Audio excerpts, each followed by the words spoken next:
Uh, in terms of techniques,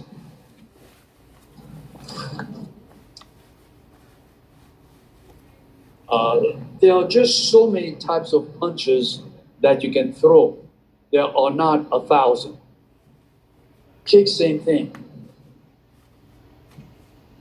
Some people, their roundhouse is amazing. Some people, it's the side kick. Some is the back kick. Some are very, very good with a hook kick. Some people are just good with kicks, any kick. Some have people have a lot of power, but they have maybe one or two kicks that are really good. Some people have no power, but they can throw you an arsenal of kicks that can keep you at bay. Some people have a medium of each.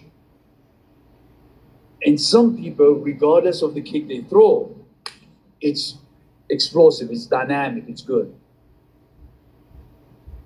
If you have techniques, though, your preferred techniques, continue perfecting them, whether the legs or hands. If you have a good arsenal of either, work on that. But the most important thing, in my opinion, is not just the arsenal that you have, and you should have a good repertoire. Know which ones are your best, your most effective. But the most important thing is, when do I execute it and how do I adapt to who is in front of me? So that's where your acumen as a fighter, as an observer, comes in. You've got to observe people fighting. What is it that they're doing? So for you,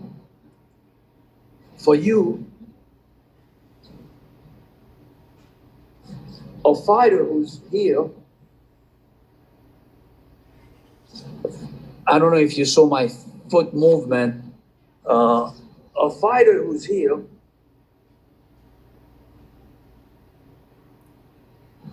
I know that he's thinking of that leg. He's thinking of kicking with the front leg. Now, he may not do so, but I know he's thinking of that.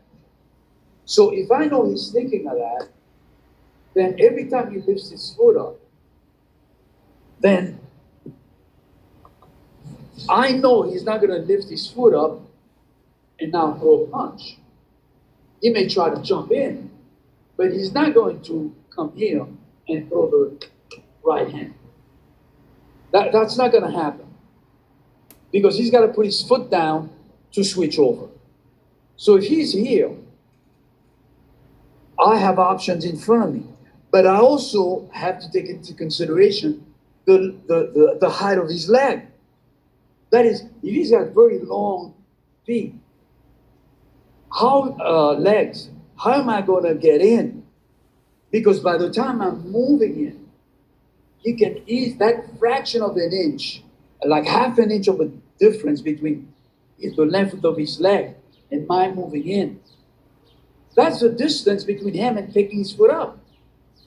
So these things you've got to take into consideration. If that's happening, I switch, he's got to switch. And hopefully by then I can either move in for a punch, or I can use to a low kick or mid kick or hook kick or spin back kick to his stomach, because I'll be at an angle. These are the kind of things that you've got to work on. So it's not, yes, you got to be strong, you got to be fast, you got to be tough.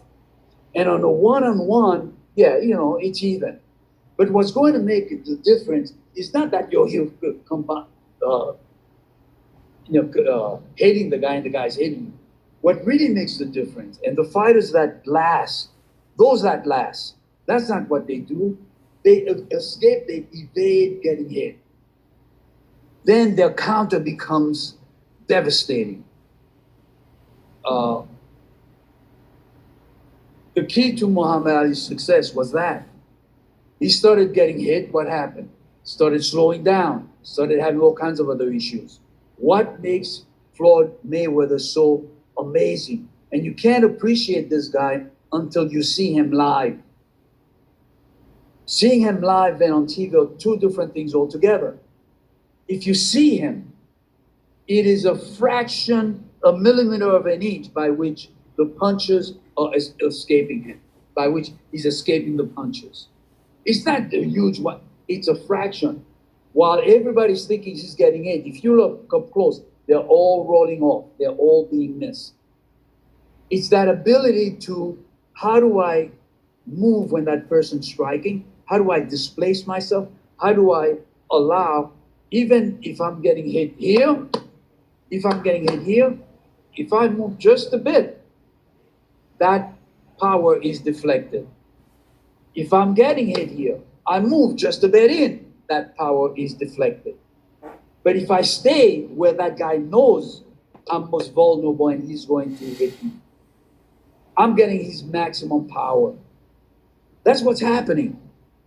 And so there is no substitute for studying how to move, how best to move, and having someone engage with you and help you displace.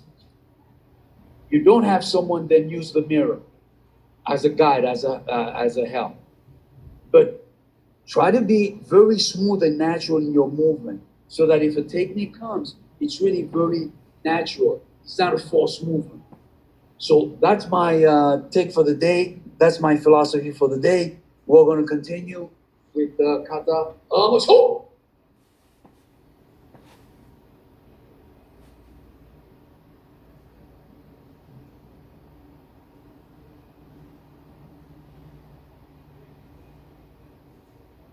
All right. Okay. So by now you've caught your breath for sure. You. 平手顺。